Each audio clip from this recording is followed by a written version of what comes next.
말씀을 다 같이 보겠습니다. 창세기 17장 1절에서 14절까지 말씀이 되겠습니다. 다 같이 함께 봉독하도록 하겠습니다. 시작. 아브라함의 99세 때에 여호와께서 아브라함에게 나타나사 그에게 이르시되 나는 전능한 하나님이라. 너는 내 앞에서 행하여 완전하라. 내가 내 언약을 나와 너 사이에 세워 너로 심히 번성케 하리라 하시니 아브라함이 엎드린데 하나님이 또 그에게 일러 가라사대 내가 너와 내 언약을 세우리니 너는 열국의 아비가 될지라. 이제후로는 내 이름을 아브라함이라 하지 아니하고 아브라함이라 하리니 이는 내가 너로 열국의 아비가 되게 함이니라. 내가 너로 심히 번성케 하리니 나라들이 내게로 쫓아 일어나며 열왕이 내게로 쫓아 나리라. 내가 내 언약을 나와 너와 내 대대 후손의 사이에 세워서 영원한 언약을 삼고 너와 내 후손의 하나님이 되리라. 내가 너와 내 후손에게 너의 우구하는 이 땅 곧 가나안 일경으로 주어 영원한 기업이 되게 하고 나는 그들의 하나님이 되리라. 하나님이 또 아브라함에게 이르시되 그런즉 너는 내 언약을 지키고 내 후손도 대대로 지키라. 너희 중 남자는 다 할례를 받으라. 이것이 나와 너희와 너희 후손 사이에 지킬 내 언약이니라. 너희는 양피를 베어라. 이것이 나와 너희 사이의 언약의 표징이니라. 대대로 남자는 집에서 난 자나 홍노의 자손이 아니요 이방 사람에게서 돈으로 산 자를 물어나고 난 지 8일 만에 할례를 받을 것이라.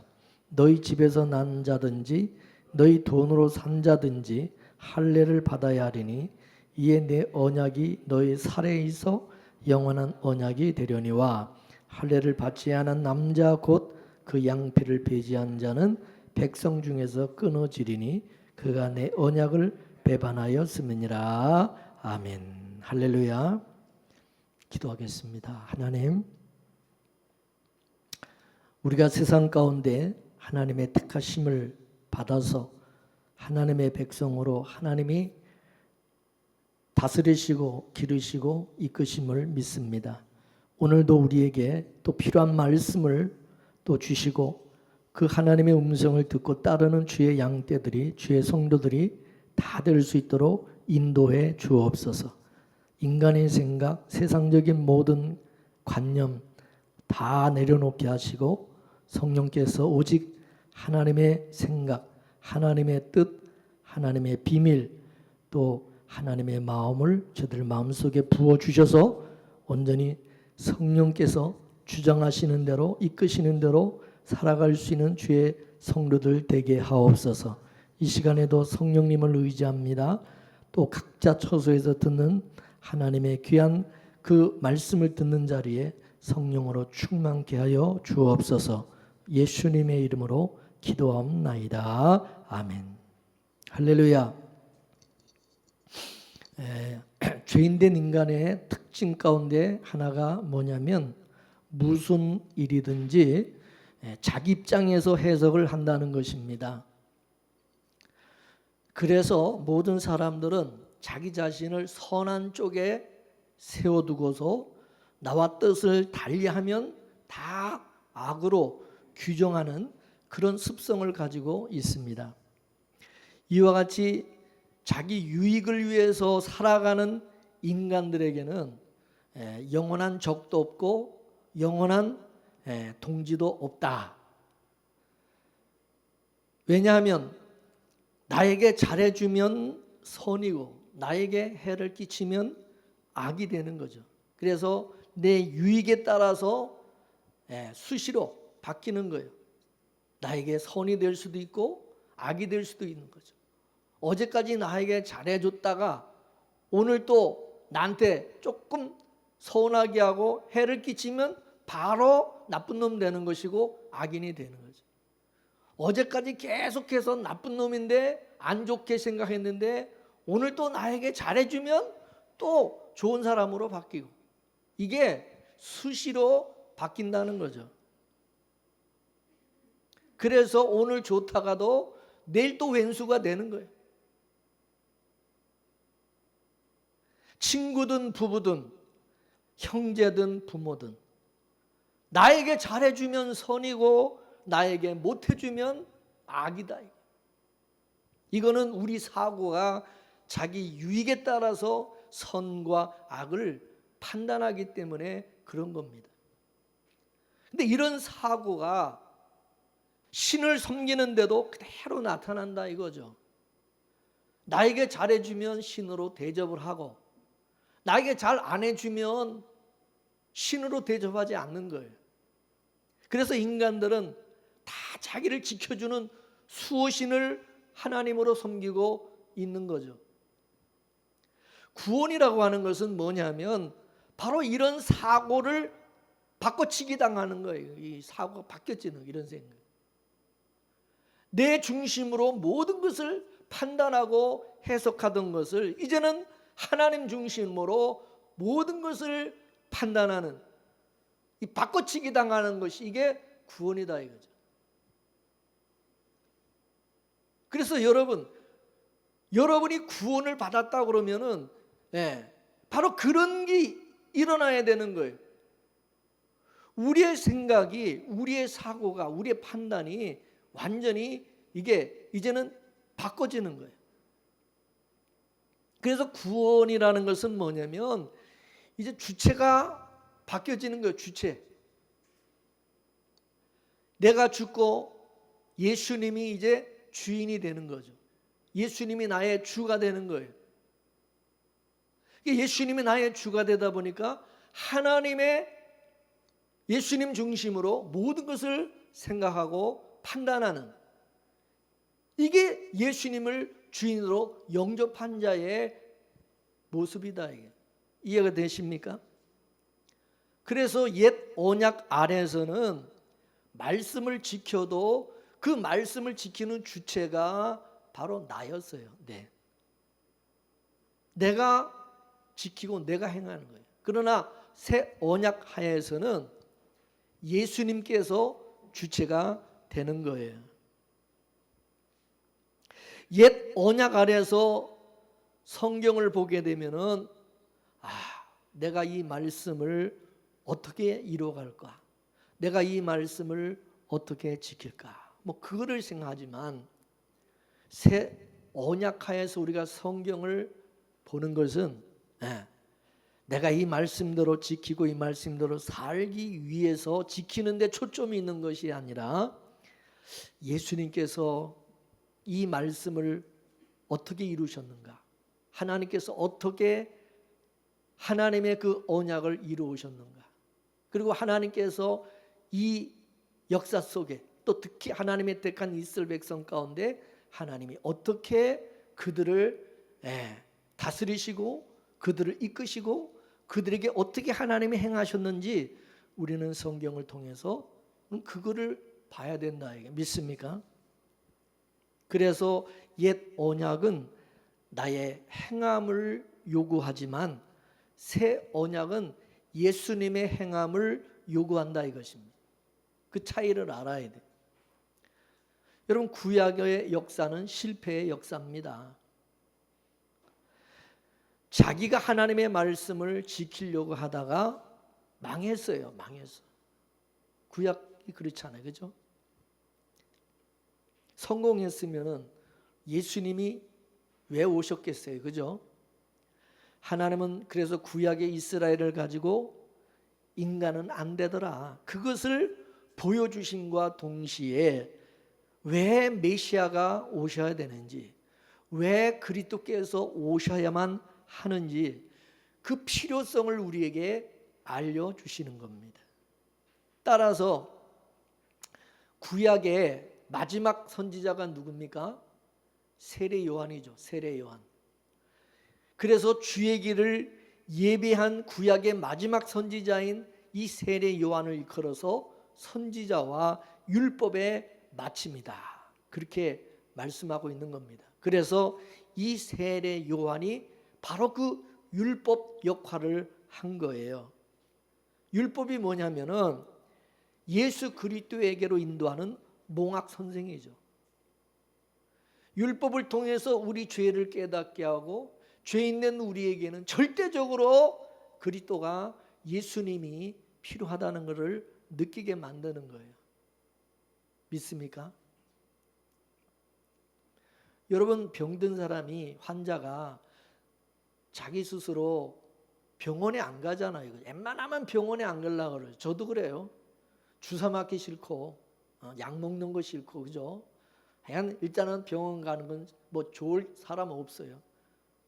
그런데 자기 자신이 병원에 가지 않으면 죽는다, 자기는 정말 자기 자신이 병원에 가야 될 필요성을, 그거를 느끼면 가지 말라고 그래도 지발로 걸어간다 이거예요. 그죠?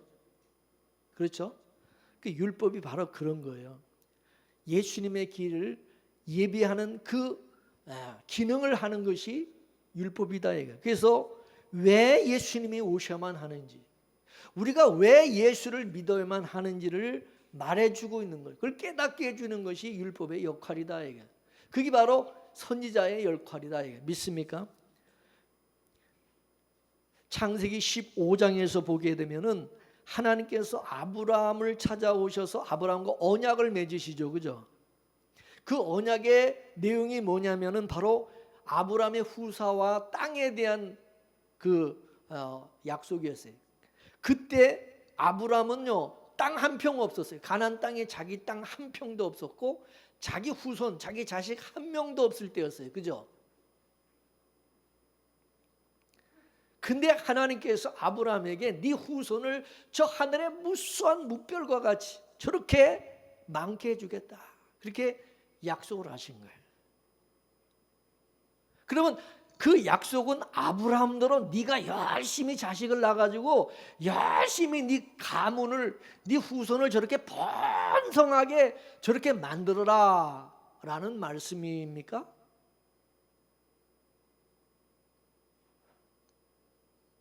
아브라함 보고 그렇게 하라는 것이 아니라 하나님께서 내가 너의 후손을 그렇게 해주겠다, 그런 약속이죠. 믿습니까? 그래서 하나님이 그 언약을 홀로 하시고, 그리고 언약을 맺으실 때도 하나님 혼자 그 고기 사이로, 횃불이 그 고기 사이로 지나갈 때도 그냥 하나님 혼자 지나갔어요. 그건 하나님 일방적으로 약속하신다 그 말이죠. 그죠?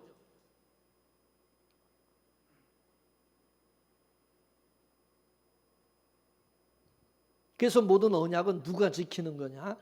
하나님의 언약은 우리가 지키는 게 아니라 누가 지켜요? 하나님이 지키시는 거예요. 믿으십니까?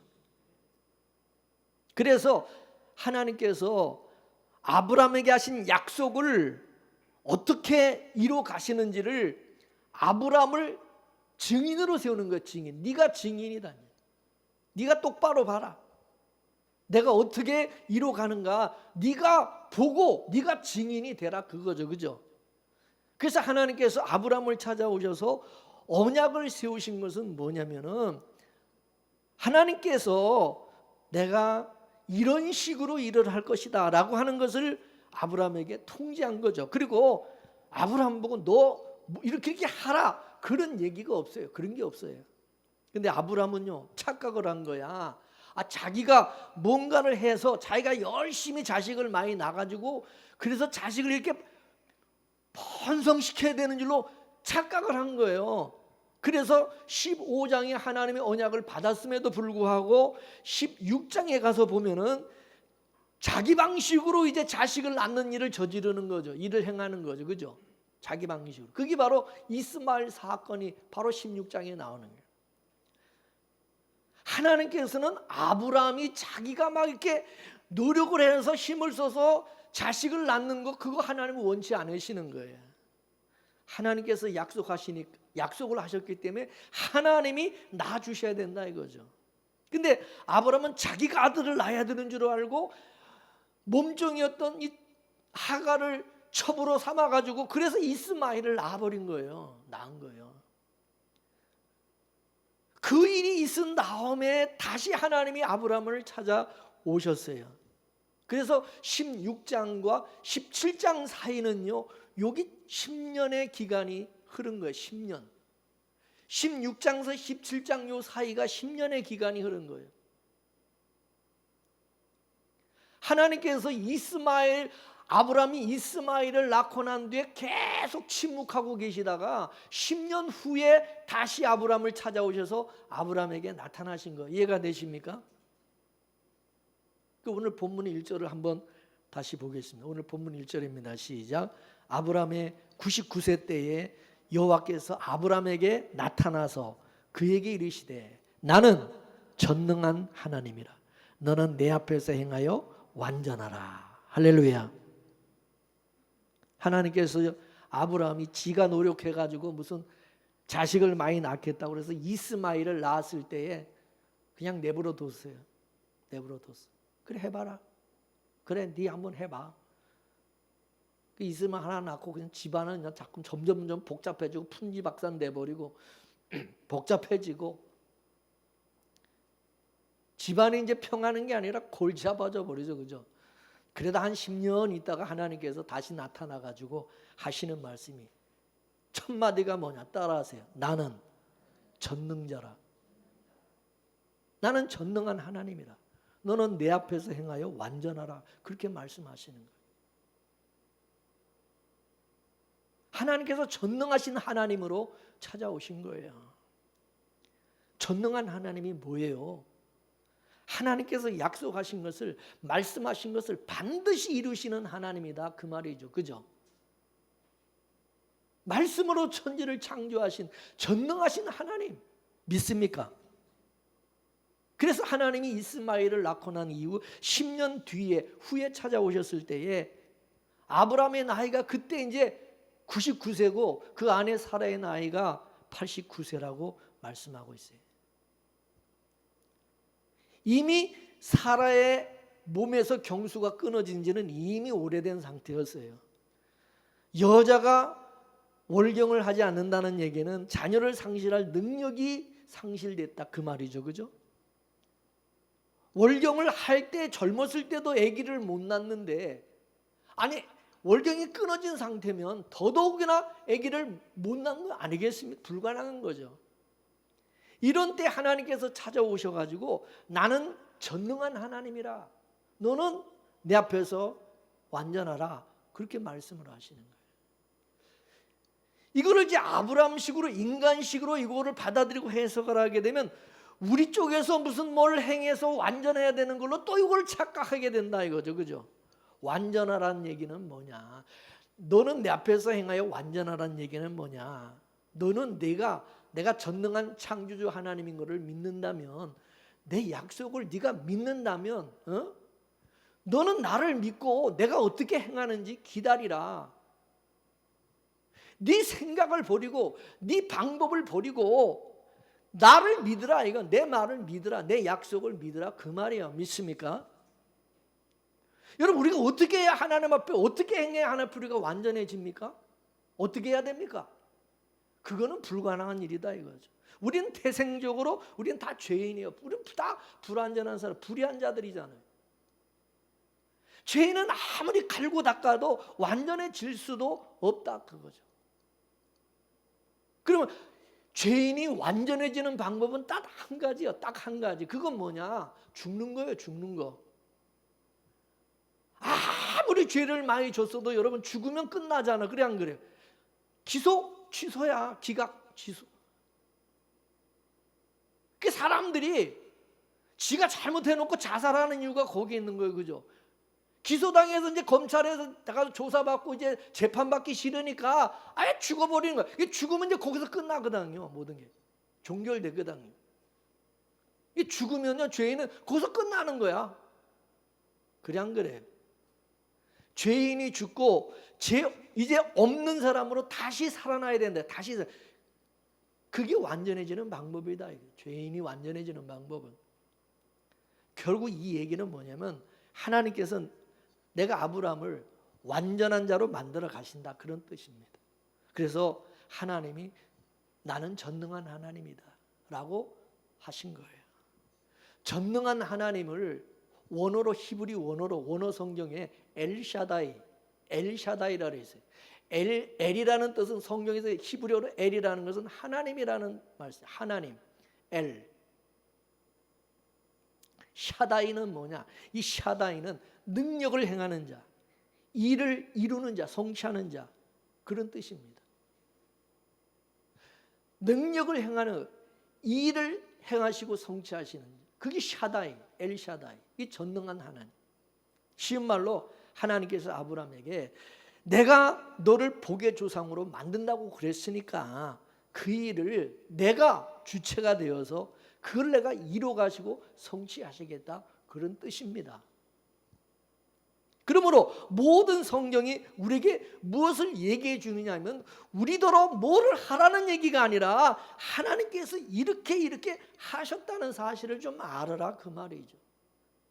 역사를 통해서 하나님이 어떻게 이 역사를 하나님께서 다스려 오셨고 어떻게 하나님께서 주관해 와시는, 그거를 성경을 통해서 너희들이 확인해봐라, 알라, 그 말입니다. 쉬운 얘기로 하나님께서 만물을 창조하신 것은 뭐냐? 엄마가 새벽같이 일어나가지고 밥상을 맛있게 차려놓는 것과 같은 거다, 그거죠. 그러면 자식은 일어나가지고 엄마가 맛있게 차려놓은 거 맛있게 먹으면 되는 거예요, 그죠? 근데 지가 요리하겠다고 덤비면 됩니까? 안 되는 거예요. 밥상에 밥을 맛있게 먹으면서 와, 엄마 정말 따봉 맛있다. 우리 엄마는 정말 최고야. 우리 엄마는 이런 요리는 우리 엄마밖에 할 사람이 없어. 막 그렇게 말해주고 감탄하는 것이, 이게 바로 뭐냐? 음식을 차려준 어머니를 기쁘게 드리고 공경하는 일이다, 이거죠. 이해가 되십니까? 하나님께서 이 천지 모든 만물을, 이 자연, 이 아름다운 자연을 하나님이 다 만드셨어요. 우리는 그 하나님, 이 모든 것을 창조하신 창조주 하나님으로 믿어요, 그죠? 그런 하나님이 뭐가 아쉬워가지고 우리더러 뭘 달라고 그러겠어요? 뭘 하라고 그러겠어요? 인간이 행하는 것은 전부 자연을 훼손하고 망치는 거지. 우리가 하나님이 하신 일을 회방하고 망치는 짓이나 하지. 우리가 뭘 하나님을 우리가 뭘 돕고 이 세상을 어떻게 우리가 하겠다고 설치냐, 이거죠. 저는 그래요. 인간의 손때가 묻지 않은 어떤 그런 오지에 가보면, 야, 정말 하나님이 이렇게 아름답게, 누가 돌보는 것도 아니고 사람의 손이 거기 미치지도 않은데 너무너무 아름다운 자연 그대로의, 그게 너무 아름다운, 그걸 여러분 텔레비에서 여러분 보잖아. 그런 게 나오잖아. 오지에 가서 찍은 그 영상 같은 걸 보면 기가 막히잖아요. 기가 막혀. 거기만 인간이 들어가가지고 살면 그거 다 망쳐버리잖아, 그죠? 오염시키고. 신앙의 본질이라고 하는 것은 하나님께로부터 얻어먹고 산다는 것에 감사하는 거죠. 그게 신앙이에요. 우리는 하나님으로부터 받는 거예요. 그래서 하나님이 우리가 먼저 하나님 앞에 드리는 것이 아니라 하나님이 먼저 우리에게 주시는 거예요. 믿습니까? 그래서 하나님이 뭐라 했어요? 우리가 먼저 하나님을 사랑한 것이 아니라 하나님이 먼저 우리를 사랑하셨다고, 그래서 안 그랬어요, 그렇죠? 따라서 하나님께서 우리에게 구원도 주시고 우리에게 믿음도 주시고 하나님 우리에게 은혜도 주시고 우리에게 생명 주시고 복을 주시고 하나님이 주시는 거예요. 그 받아서 우리가 사는 거지, 그죠? 인간들은 자기가 하나님부터 먼저 받았다는 이 사실을 잊어버리는 거예요. 요거를 잊게 만들죠, 마귀가. 그리고 자기가 뭘 조금 하나 앞에 하나 이렇게 들여놓고 지가 드린 것이 이게 다 드린 것처럼 또 생색 내잖아. 생색. 다 하나님 앞에 받아놓고서는 하나님 앞에 조금 이렇게 해놓고 생색은 또 더 엄청나게 내죠, 그죠? 자기가 했다고. 우리는 하나님께서 주신 것에 감사해서 고마움을 토해내는 거죠. 그래서 신앙이라고 하는 것은 강요할 필요가 없다는, 강요해서 될 게 아니다, 이거죠.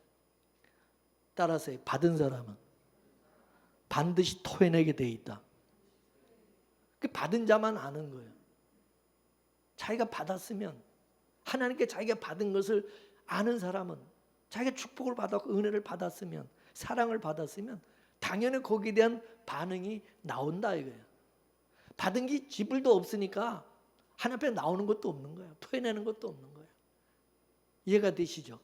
그런 거 맞는 거예요. 그래서 예수님이 그런 말씀했어요. 따라서 많이 탕감받은 자는 많이 사랑하고, 적게 탕감받은 사람은 적게 사랑한다. 맞는 얘기죠. 하나님께 많은 사랑과 은혜를 받은 사람은 그만큼 더 하나님을 사랑하게 돼 있다 이거죠. 근데 하나님의 사랑을 모르는 사람은, 우리가 그러잖아. 부모의 사랑을 모르면, 철다가 없는, 철없는 놈은 이 부모의 사랑을 모르기 때문에 맨날 부모를 왼수같이 생각하잖아요. 그죠? 근데 이제 철 들어가지고 부모의 사랑을 이제 알면은 잘해지. 부모에게 잘해줘. 그죠? 그래 안 그래? 그거는 느낀 만큼, 깨달은 만큼 하는 거야. 우리가 그래요. 하나님의 은혜와 사랑을 깨달은 만큼, 아는 만큼 하나님 앞에 하는 거야. 그래서 하나님께서 아무리 은혜를 폭포수같이 부어줘도 그걸 깨닫는 사람은 사람마다 다 틀리다 이거죠. 다 틀려. 어떤 사람은 많이 깨닫고 어떤 사람은 하나도 못 깨닫는 거야. 근데 깨달은 만큼 하나님께 한다 이거죠. 깨달은 만큼. 그게 나타난다 이거죠.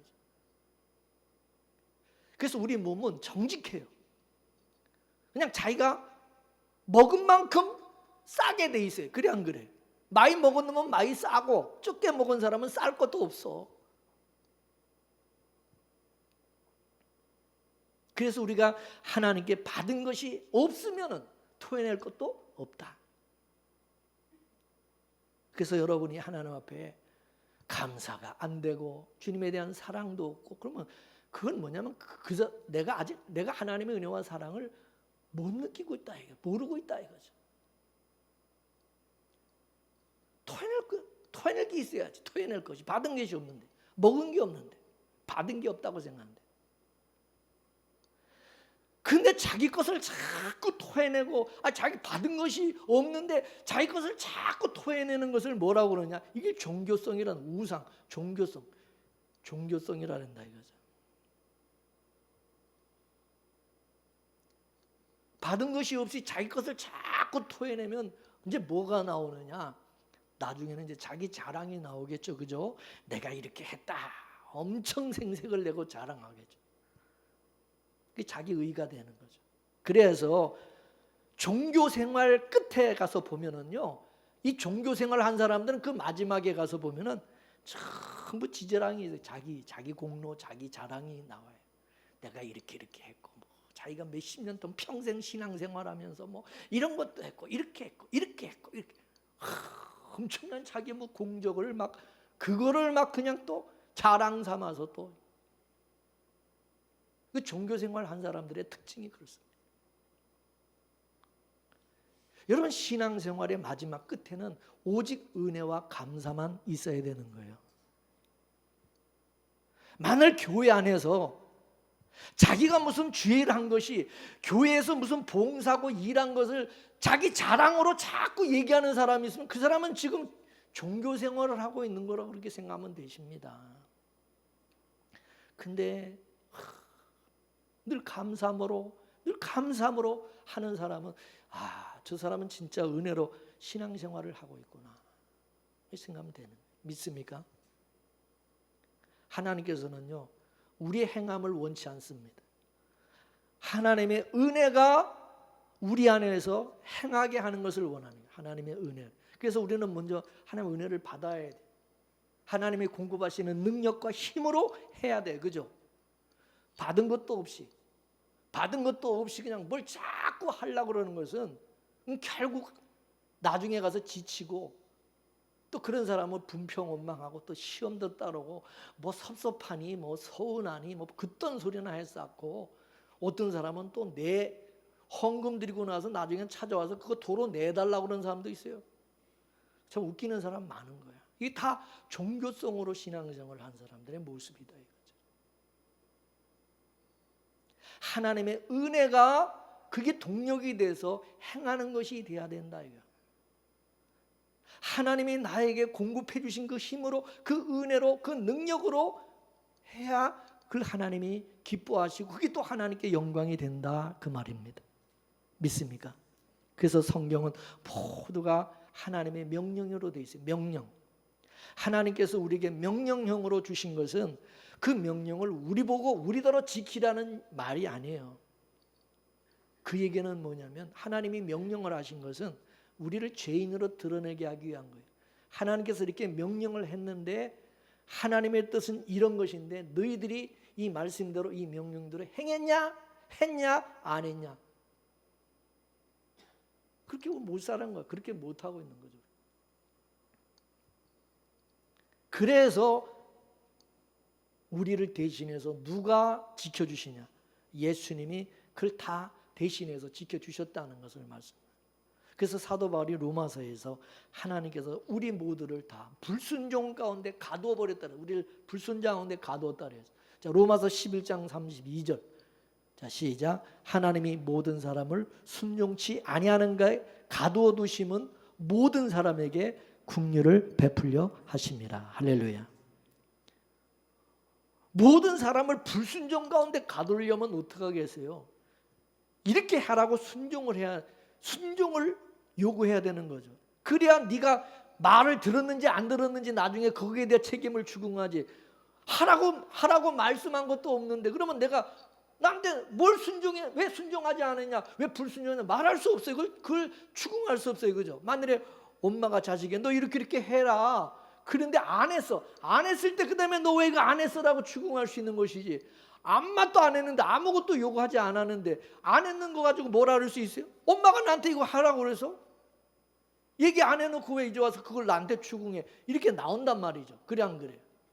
근데 하나님께서 명령을 하시고 그 다음에 뭡니까?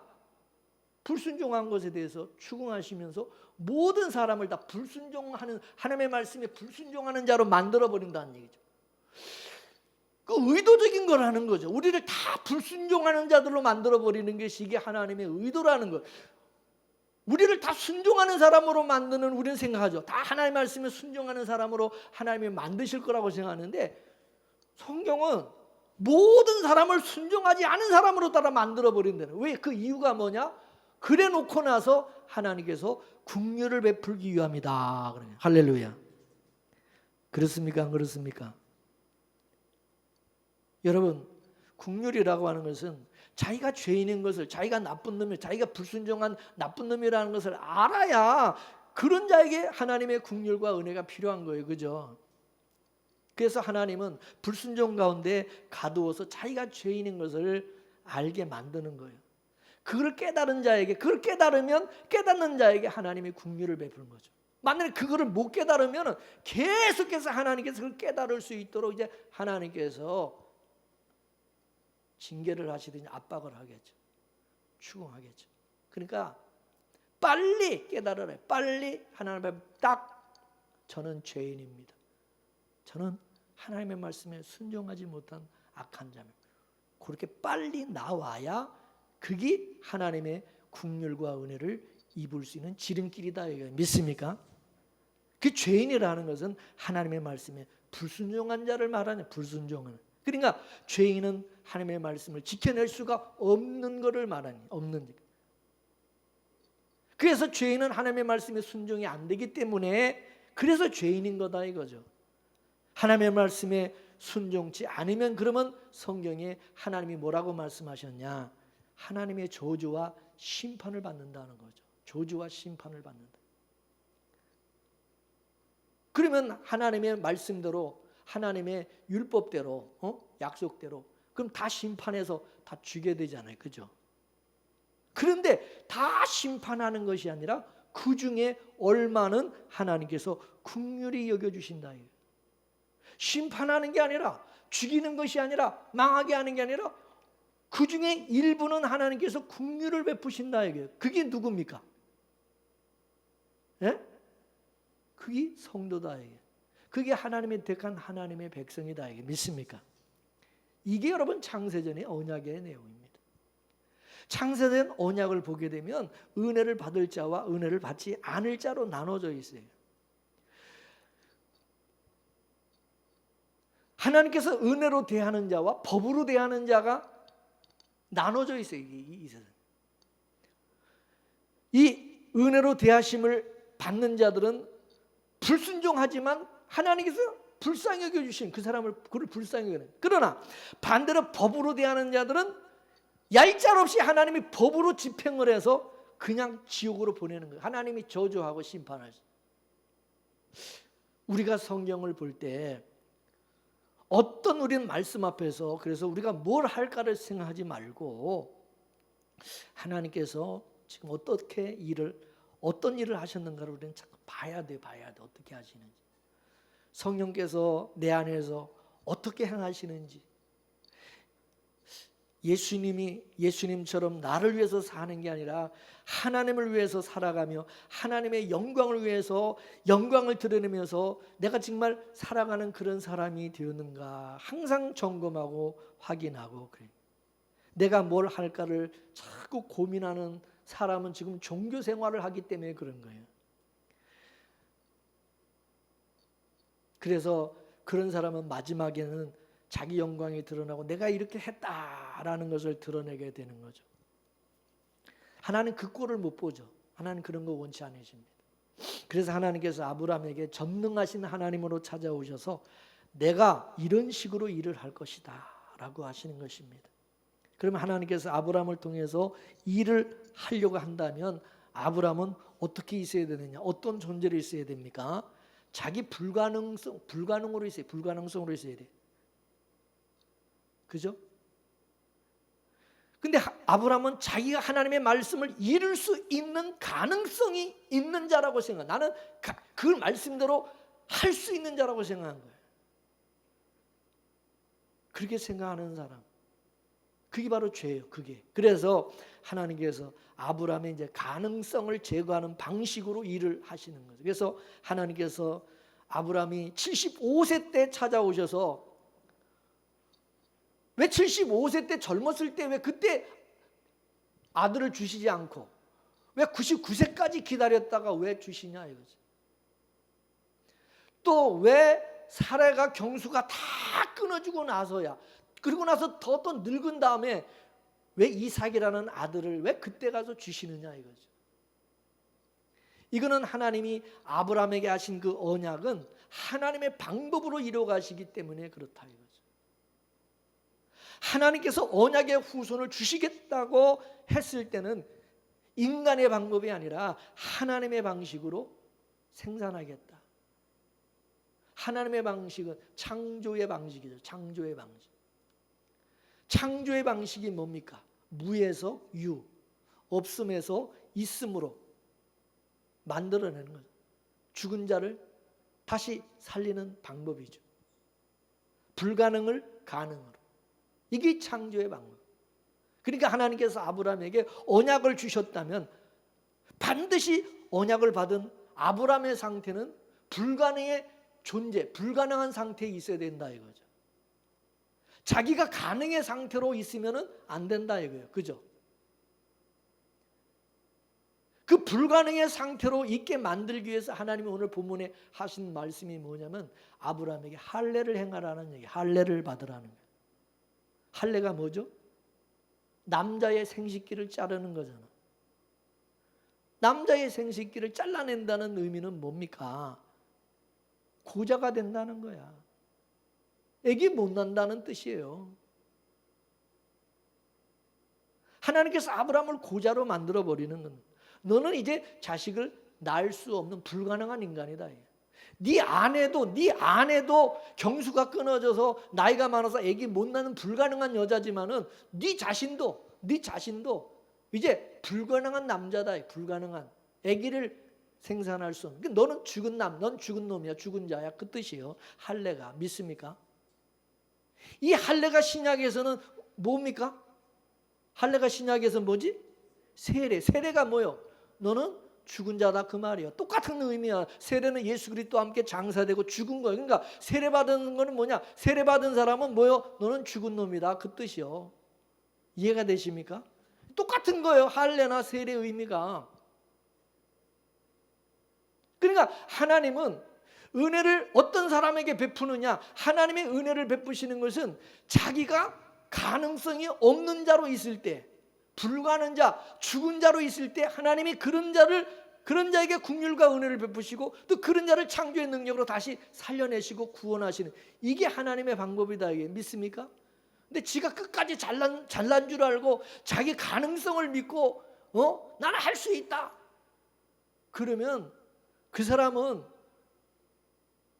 죽을 때까지 하나님의 이제 은혜를 모르는 인간이 되는 거예요.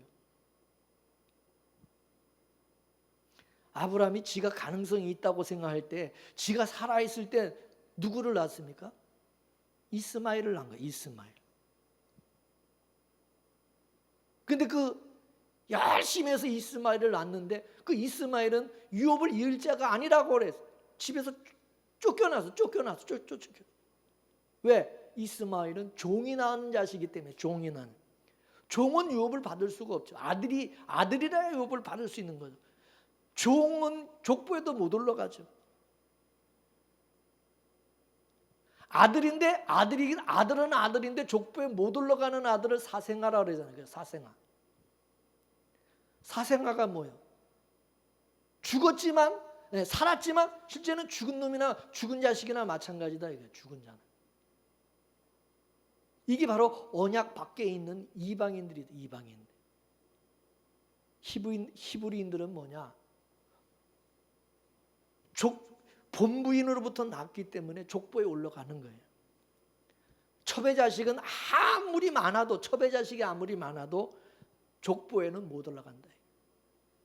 그래서 부모님의 허락하에 합법적으로 얻은 아내가 본부인이다. 본부인.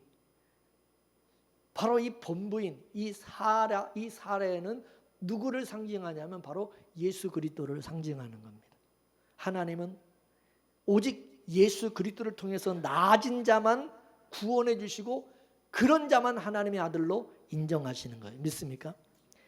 예수님만이 하나님이 합법적으로 보내신 구원자다 이것입니다. 요한복음 10장에 보게 되면 예수님이 그런 말을 했어요. 나보다 먼저 온 놈들은 다 강도고 절도라고 그랬어요.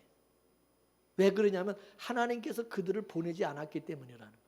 하나님이 인정하지 않는 이 첩과 같은 것들이다. 이게. 세상에 수많은 종교가 있지만은 왜 그 속에 구원이 없습니까? 이 세상 종교는 바로 첩과 같기 때문에. 첩이 아무리 아들을 많이 낳아봐야 그거 다 종이다. 그 종은 하나님의 나라를 유업으로 얻을 수 없다. 그래서 세상 종교로 아무리 갈고 닦고 돌을 닦아도 구원을 받을 수가 없는 거예요. 지옥 가는 거예요. 첩의 아들이기 때문에. 이해가 되십니까? 하나님은 이 땅의 구원자로서 예수 그리스도만 보내세요. 그래서 예수가 낳은 자들만 하나님의 족보에 올라가는 거예요. 믿습니까? 이렇게 족보에 올라가는 자들에게 천국을 유업으로 주시는 거예요.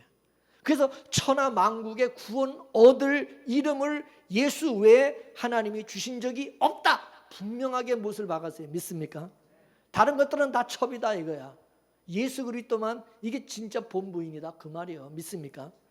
그래서 하나님의 아들은 하나님의 방식으로 낳아줘야 된다 이거죠. 인간의 방식으로 낳아진 그런 사람은 다 인간의 아들이지 하나님의 아들이 아니다. 그래서 하나님은 하나님의 아들을 원하시는데 그 아들은 하나님이 낳는다. 하나님이 낳으신다. 하나님. 여러분은 왜 내 자식을 귀하게 여기십니까? 객관적으로 다른 자식과 다른 애들과 비교해 보면 내 자식이 떨어지는 부분이 있어요. 내 자식이 부족한 부분이 많이 있어요. 그럼에도 불구하고 부모는 왜 내 자식을 그 자식보다 내 자식을 더 귀하게 여기고 사랑하고 또 내 자식을 천재로 여겨. 천재로. 부모들은 자기 자식을 천재로 봐. 내 자식이 천재같이 봐. 왜 그렇습니까? 내 자식의 그 속에는 내 피가 흐르기 때문에 그런 거예요. 자식 키우다 보면은 자기 자식이 천재로 안 보인 자식이 세상에 어디 있습니까? 다 내 자식은 천재로 보이는 거죠. 부모들이 착각하는 것이 이 젊은 부부들 부모들 보세요. 우리 애가 천재래. 맨날 천재래. 자기 눈에는 꼭 천재같이 보이는 거예요. 내 새끼는 다 예뻐 보이고 다 잘나 보이는 거예요. 내 새끼네가 그렇지 남의 새끼가 그렇게 보이겠어요? 내 새끼니까 그러는 거죠. 하나님이 그렇다니까요. 하나님 앞에는 하나님의 방부로 낳은 자식이라야 그게 하나님의 자식이고, 그래야 오화동동 내 자식이지, 남의 자식 아무리 잘해보고 잘나봐야 하나님의 눈에는 보기 싫은 거야. 미운 거야. 믿습니까? 그래서 하나님께서 아브라함을 찾아가셔서 하나님의 백성을 낳게 하는데, 아브라함의 방식으로 낳는 게 아니라 하나님의 방식으로 낳는 거예요. 하나님의 방식으로 낳으려면 아브라함은 가능성이 없어야 된다. 불가능한 상태에 있어야 된다. 자식을 생산할 수가 없는 바로 그때에 낳아져야 그거는 아브라함이 낳은 자식이 아니라 누가 낳은 자식이 되는 거예요? 하나님이 낳은 자식이 되는 거고, 아브라함 자신도 이거는 하나님이 낳은 자식이라고 인정할 수밖에 없게 되는 거예요. 그죠? 만약에 자기 가능성이 요만큼도 있는 상태에서 자기가 자식을 낳았으면 지가 낳았다 그럴 거 아니에요. 나중에 지 자식이라고 자꾸 주장할 거 아니에요. 지가 낳았다고. 그 하나님이 역사 안 하는 거예요. 그래서 여러분, 하나님의 역사하심을, 하나님께서 일하심을 경험하고 싶으시면 여러분의 가능성을 요금이라도 있으면, 가지고 있으면 안 되는 거예요. 이해가 되십니까? 이 원리를 빨리 깨달으셔야 돼요. 왜 하나님께서 역사하지 않느냐고, 왜 하나님께서 일하시고, 왜 나에게는 왜 은혜를 안 주냐고 자꾸 그러지지 마시고, 그러기 전에 내가 완전히 나를 비우시고 불가능 상태에 딱 있어야 되는 거예요. 그리고 나는 죄인입니다. 나는 할 수 없습니다. 그리고 오직 나는 전능하신 하나님만 믿습니다. 그리고 주님만 딱 믿고 바라보면 그때 하나님이 긍휼을 베푸시고 은혜를 베푸시고 역사하시는 거예요. 무에서 유를 창조해내시는 거예요. 그래서 그것은 내가 한 것이 아니라 하나님께서 하셨다는 것을 확실하게 깨닫게 하시고 또 그걸 내 입으로 고백하게 만드는 것입니다. 믿습니까? 그래서 하나님께서 오늘 아브라함에게 할례를 행하라 라고 하신 것은 따라서요. 너는 나대지 말고 가만히 있어라. 죽은 놈이 자꾸 나대고 나서가고 하나님보다 앞서가지고 자꾸 나대지 말고 가만히 있으라. 나대지 말고. 내가 다 할 테니 너는 그냥 가만히 있어 구경만 하라. 구경하라. 믿습니까? 따라서 신앙생활에서 가장 나쁜 것이, 왜 안 따라요? 신앙생활에서 가장 나쁜 게 나대는 것이다. 우리 인간의 생각에는 나대는 것이 열심히 하고 잘하는 거라고 생각할 수 있어요. 그죠? 가만히 있으면 이상한 줄 알아요. 그래서 교회마다 교회들 보세요. 얼마나 나댑니까? 하나님보다 자기들이 더 그냥 나대고 난리를 치는 거야. 근데 그게 또 아주 대단한 줄 알아. 엄청난 줄 알아. 성경을 너무 모르는 거야. 하나님을 너무 모르는 거야. 그게 가장 나쁜 건데. 제가 믿음이라는 것은 뭐라 그랬어요? 따라서 믿음은 기다리는 것이다. 때와 기한은 누가 정하세요? 내가 정해요? 하나님이 정하시기 때문에 우리는 믿음으로 뭐요? 기다려요. 믿음이 없는 사람은 기다려요, 못 기다려요? 예? 못 기다리지. 뭔가 나대지. 뭔가 해야지. 가만히 있을 수가 없지. 믿음이 없는데 불안한데 어떻게 가만히 있어? 믿음이 있어야 믿고 기다리는 거야. 그리고 마음이 편안한 거야. 믿습니까? 믿음이 없는 사람은 늘 염려, 근심, 걱정, 두려움이 있는 거야. 가만히 있을 수가 없지. 가만히 있으라 그러면 그건 죽으라는 얘기와 같은 거예요. 그런 사람에게는 가만히 있으라 그러면 죽으라는 얘기와 똑같은 얘기로 들리는 거야. 그러나 믿음의 사람에게 가만히 있으라는 얘기는 감사한 거야. 은혜야. 할렐루야. 한 사람이 구원을 얻고 하는 것은 누가 계획하고 누가 그걸 이루어 가시느냐? 하나님이 하시는 거 아닙니까? 성경에 보면 창세전에 어린 양의 생명책에 농명이 되었다 그랬어요. 창세전이 언제요? 우리가 만들어지기 전이야. 이 세상이 만들어지기 전에 하나님께서 우리가 만들어지기도 전에 이미 어린 양의 생명책에 족보에 우리 이름이 올라가 있다. 이 참. 그래서 어린 양의 그 족보에 올라간 그 사람이 되었다는 것은 그 사람은 예수로 나아진 자들이라. 예수로 나아진 자들이라. 그러면 예수 그리스도로 나아지게 하는 그 계획을 누가 그걸 세웠느냐? 이미 하나님이 창세전 이미 그렇게 이미 세웠다 이게 믿습니까? 그렇게 작정했다 하나님께서 그렇게 하기로. 그러면 하나님의 계획대로 이루어지고 진행이 되겠죠. 그러면 우리들이 예수를 믿고 구원을 얻는 것도 우리의 원함이나 우리의 시나리오를 따라서 이루어지는 것이 아니라 창세전에 예정하시고 작정하신 하나님의 원함과 시나리오대로 진행이 되는 거기죠.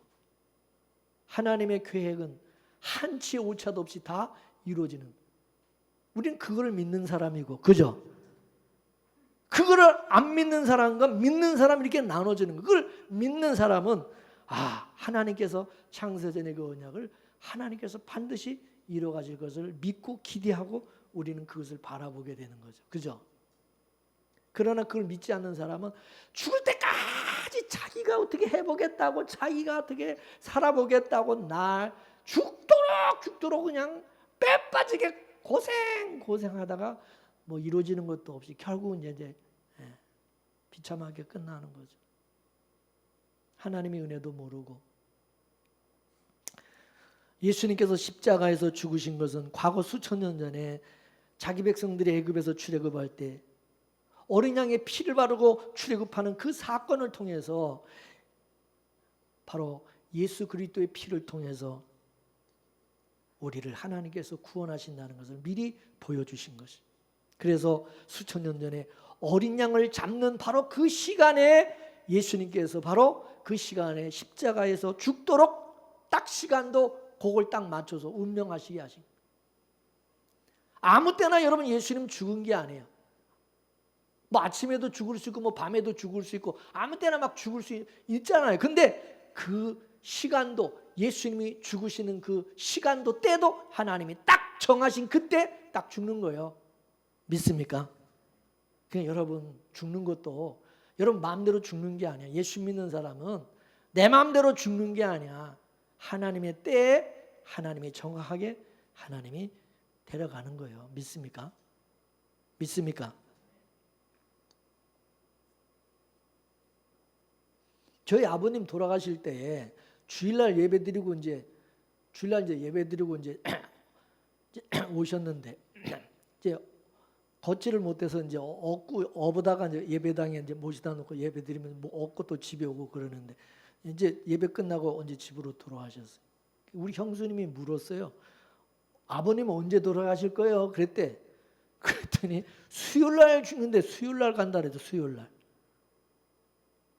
하나님께서 그거를 가르쳐 주셨는가 봐. 아는가 봐. 그래서 난 수요일날 간대. 근데 딱 수요일날 돌아가셨어요. 수요일날. 예배 드리는 그 시간, 저녁 수예배 드리는 시간.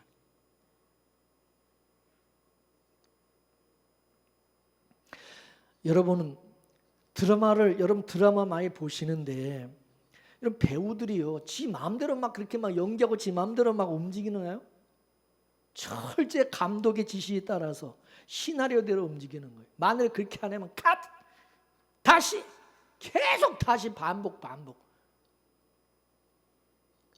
여러분 이 만물을 운행하시고 다스리는 하나님이 무턱대고 막 주먹구구식으로 하는 게 아니다.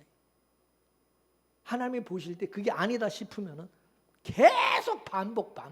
생고생하는 거지. 생고생하는 거야. 빨리 자기 고집 버리고 딱 하나님의 말씀, 하나님의 뜻에 그냥 무조건 우리는 나는 죽었습니다 하고 순종이 돼야 그 다음에 통과. 그죠? 우리가 이 말세 지말에 이 대한민국에 태어난 것도 하나님의 계획하심이고 하나님의 뜻입니다. 복음을 깨닫는 것도 아무 때나 막 하나님의 복음이 깨달아지는 게 아니라 하나님이 정한 때에 깨닫게 하시는 겁니다.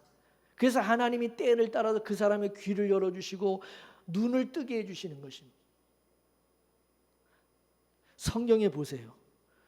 그 귀신 들린 그 사람을 하나님 예수님이 고치시는데 굳이 그 풍랑이 있는 그 갈릴리 바다를 그 호수를 건너가지고 굳이 그 인간 그 무덤가에서 그 홀라당 먹고 미친놈 그놈 하나 고치겠다고 그놈 만나러 결국 왜 그렇게 예수님이 갔나고 그 뒤에 읽어보니까 그 미친놈 만나러 가려고 그렇게 난리를 한 거야. 예수님 가서 그래서 그 사람 딱 고치잖아. 그죠?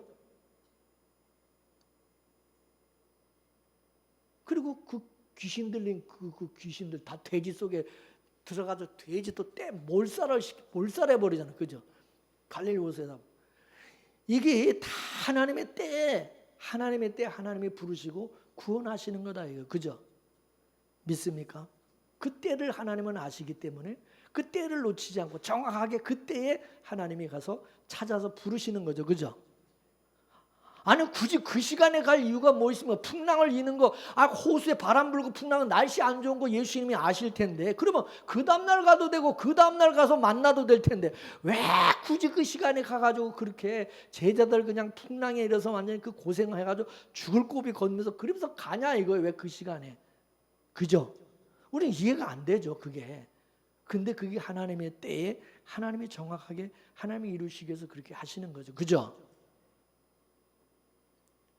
그래서 지금 이때에 우리는 하나님의 창세전의 언약이 이루어짐을 우리는 믿어야 되는 것이에요. 그래서 우리의 만남도 우연이 아닙니다. 누가 그 노래를 잘 만들어서 창세전에 계획된 하나님의 계획에 하에 우리는 만나지는 것입니다. 그래서 누가 교회 처음 오시면은 또 길동무로 또 한 사람 보냈구나 이렇게 생각하십시오. 길동무하라고 보내주신 기간 동안 감사히 함께 길동무하면 되는 것입니다. 그러다가 그분이 또 떠나가면 하나님께서 떨어지게 하시는구나. 그동안에 참 같이 길동무로 잘 지내게 하셨는데 안녕히 가세요. 그러면 되는 겁니다. 간다고 뒤에다 대놓고 욕하고 그냥 미워하고 섭섭해하지 마시고 또 다시 만나게 될지 그건 또 모르는 일이니까 아무도 모르는 거예요. 하나님이 하시는 일을 우리가 어떻게 알겠어요? 지금 창세기 12장에서 하나님께서 갈 때 우리는 아브람을 찾아가 가지고 17장까지 오면서 계속해서 아브람 꽁무니를 쫓아다니면서 하나님께서 일을 해요. 나 같으면 괘씸해서 이런 놈의 새끼 말도 안 되는 그냥 버릴 수도 있는데 그죠? 아브람이 어떻게 했습니까? 갈 때 우리가 나와 가지고 하나님께서 약속하신 가나안 땅까지 오기는 왔는데 또 기근 들었다고 애굽으로 도망가 버렸죠. 그죠? 애굽에 도망가서 또 무슨 짓 했습니까? 애굽에 가서 지 마누라 팔아먹었죠. 마누라 팔아먹었어요.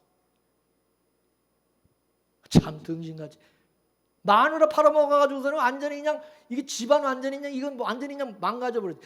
근데 또 하나님께서도 간섭해가지고 또 그걸 또 다시 또 마누라 찾아줘가지고 또 거기서 큰 또 재물을 끌고 나오게 하고 바로는 하나님께서 혼내주시고 하나님이 그럼 또 잘 살면 되잖아. 또 그도 잘 살면 되는데 하나님께 또 찾아오셔가지고 그 약속까지 해주시고 또 그렇게 그 약속을 해주셨는데 또 그걸 또 기다리지를 못하고 또 힘으로 지가 또 마음대로 또 아브람 또 이스마엘을 또 낳잖아요. 이스마엘을 낳는 짓을 하죠. 우리 생각 같으면은 아브람을 그냥 얘는 안 돼. 그리고 버리고 다른 사람을 택하면 될 텐데 하나님은 그렇게 안 하시고 또 10년 동안 참고 침묵하시다가 또 찾아오시는 거예요. 잊어버리지도 않고 또 찾아오셔요. 이 얘기는 뭐냐면 하나님이 포기하지 않는다는, 버리지 않는다는 거죠. 그래서 어떤 의미로 보면은 하나님은 스토커예요, 스토커. 지독한 스토커요. 왜 하나님이 그렇게 하실까요? 하나님이 우리를 택하셨기 때문에. 하나님이 먼저 우리를 사랑하시기 때문에. 할렐루야. 그래서 하나님의 뜻에 맞도록 우리를 만들어 가시는 겁니다. 우리가 우리 자식들이 말 안 들으면 여러분 갖다 버립니까? 아니죠.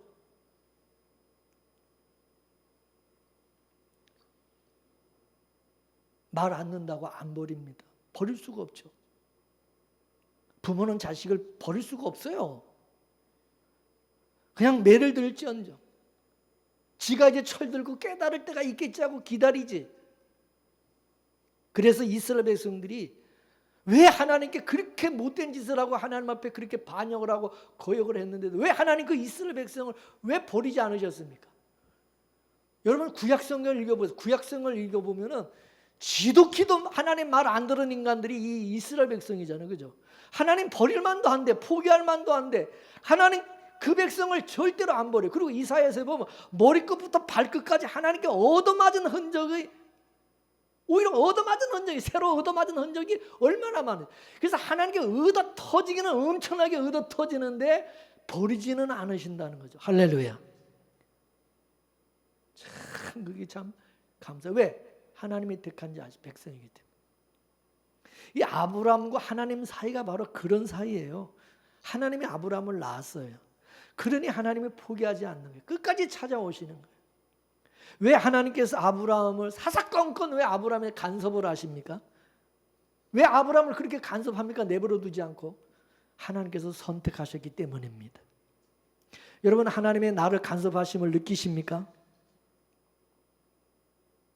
저도요 하나님 말 안 들으려고 뺀질거리고 내 마음대로 내 뜻대로 해보겠다고 막 그러다가 결국에는 제가 느낀 것이 빨리 내 마음대로 내 뜻대로 되는 게 하나님께서 내 인생을 하나님이 간섭하시는구나.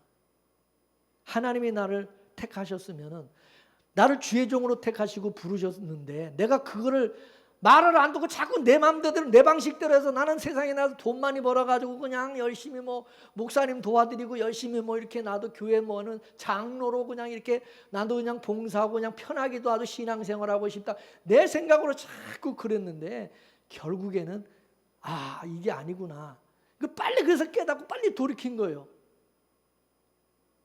그때 저희 어머니 잘 열심히 장사하시고 잘하다 갑자기 뇌출혈로 쓰러져 갖고 세상 말로 중풍에 걸려가지고 돌아가시지. 애를 낳는데 애가요 젖을 먹으면 다 토해내는 거야. 빼쩍 말라서 애가 푸동푸동하게 살이 올라서 이게 탱탱해야 되는데 찌글찌글한 게 주름이 생긴 노인네같이 돼가는 거예요. 점점 애가 살이 안 찌고 점점 집안이 막 이상해. 거기다가 또 큰형님도 또 이상하게 져가지고 뭐 이게 또 바람 나가지고 또 뭐 이상하게 되지 막 이 집안이 막 그리고 또 아버지도 교회도 안 나가는 장로님인데 교회도 안 나가신다 그러죠. 이 집안이 이상하게 돼가는 거야 이게. 얼른 제가 그래서 깨달은 거죠. 내 뜻대로 이게 뭐 내 마음대로 되는 게 아니라는 거죠. 내 모든 걸 내려놓고 이제는 하나님의 뜻에 맡기자. 순종하는 것이 그게 편한 것이다. 생하고 하나님 앞에 다 돌아오니까 주님의 뜻에 다 맡기고 아무것도 없어도 그냥 하나님 앞에 맡기고 자식도 그냥 하나님께 맡기고 그래서 이제 기도원에 가서 금식하며 기도하면서 근데 하나님께서 고쳐주셨어요. 고쳐주셨어. 할렐루야. 준이는 또 나자마자 이 심장에 구멍이 뚫려가지고 자심실, 우심실로 피가 슉슉 빠져가지고 이게 피가 이게 바람 새는 거와 마찬가지로 슉슉 빠지는 거예요. 그러니까 이게 또 심장 수술을 해야 된다는 거죠. 나중에 그것도 하나 앞에 맡기고 돈도 없는데 어떻게 할 수도 없고 뭐 전도사가 뭐 목사가 개척교회 목사가 뭔 돈이 있어서 수술을 시킵니까? 하나 앞에 기도하는 수밖에 없어요. 의사는 오내과 구사거리 오내과 그 의사 선생님 맨날 준이 데려가면 제일 먼저 보니 그 가슴에다 청진기 대고 쉑쉑하는 그 소리 듣는 거야. 이 소리가 더 커졌는지 작아졌는지 커지면서 이게 또 이게 막히는 경우도 또 있다고 그래가지고 그렇게 하나님께 맡기고 그냥 기도하고 그냥. 근데 초등학교 들어가고 이제 커졌는데 이렇게 청진기를 대보더니 소리가 점점 줄어든다고 그러더니 소리가 안 난대요 나중에. 할렐루야. 감사하죠. 뭐 내가 어떻게 한 게 아니에요. 의사가 고친 게 아니에요. 전능하신 하나님께서 고쳐주신 거지. 아들도 그렇고 딸도 그렇고. 할렐루야. 그때는 저에겐 가능성이 있었다면, 저한테 돈이 있었으면 아마 바로 쫓아가가지고 수술시켰을 거예요. 바로 쫓아가서 수술시키지. 돈이 있으니까. 근데 저의 가능성이 아무것도 없게 만드시, 하나님께서 완전히 가능성이 없게 만들어 놓고 하나님께서 역사하시는 거죠. 할렐루야. 그리고 하나님께서 그 사건을 통해서 내가 네 인생을 내가 간섭한다. 네 자식이고 네 모든 거를 내가 간섭하니까 너는 나만 믿고 그냥 순종하고 따라와라. 그렇게 하나님의 음성으로 듣는 거죠. 믿습니까? 그래서 하나님께서 아브라함을 택하시고 아브라함을 아브라함으로 만드시는 거죠. 그 아브라함으로 만드는 것은 누가 만드느냐? 하나님이 만드는 거죠. 그래서 아브라함을 달달달달 볶는 거죠. 그러니까 아브라함의 입장에서는 싫죠. 그렇지만 아브라함이 나중에 뭐라고 고백하겠어요? 따라하세요. 나의 나된 것은 다 하나님의 은혜라. 사도 바울의 고백까지. 이게 저도 마찬가지. 이봉재 목사가 나의 나된 것은 하나님의 은혜다라고 말할 수밖에 없는 거죠. 믿습니까? 그래서 나중에 아브라함이 된 다음에 자기 아들 이삭을 하나님 앞에 번제로 바칩니다. 그죠? 하나님 앞에 자기 아들 독자를 이삭을 번제로 바친 것은 누가 그런 사람으로 만들었습니까? 누가 그렇게 만들었어요? 예? 하나님이 아브라함을 그런 아브라함으로 자기 독자 이삭을 바칠 수 있는 그런 믿음의 사람으로 하나님이 만드신 거죠. 믿습니까? 믿습니까? 그 자리까지 오도록 하나님께서 아브라함을 간섭하시고 이끄신 것입니다. 우리가 지금 요만큼이라도 교회에서 봉사하고 사랑하고 섬기는 것은 다 하나님이 우리를 간섭해 오셨기 때문입니다. 우리가 누구를 섬기고 우리가 누구를 사랑하는 자들입니까? 우리는 나밖에 모르는 사람들이요. 그런 우리를 간섭하셔서 남을 이해하고 남을 섬기는 그런 자들까지 인도해 주신 거죠. 우리가 잘나서 남을 이해하고 용서하는 것이 아니에요. 우리가 이해가 많고 관용하고 참아주고 뭐 그런 인간이 아니라 오로지 나밖에 모르는 이기적인 인간이었는데, 나만 생각하는 인간이었는데 항상 내가 옳고 항상 내 주장이 옳고 내 중심으로 모든 것을 판단하고 그랬던 인간인데 어느 순간 하나님께서 하나님의 은혜로 간섭하시다 보니까 하나님 앞에 주여 제가 죄인입니다. 회개할 줄도 알고 미안합니다. 잘못했습니다. 용서해 주세요. 그런 자리까지 나가게, 사랑하고 섬기는 자리까지 나가게 되는 것입니다. 그건 내가 변하고 내가 잘나서 그렇게 된 것이 아니라는 거죠. 하나님의 은혜가 나를 그렇게 만들어 가시더라는 거죠. 그런 사람이 되어지게 하시더라는 거죠. 할렐루야. 전능하신 하나님께서 저와 여러분을 간섭하심으로 말미암아 아브라함이 되는 그런 역사가 반드시 있을 줄로 믿는 자 되시길 주의 이름으로 축원합니다. 할렐루야. 기도하겠습니다.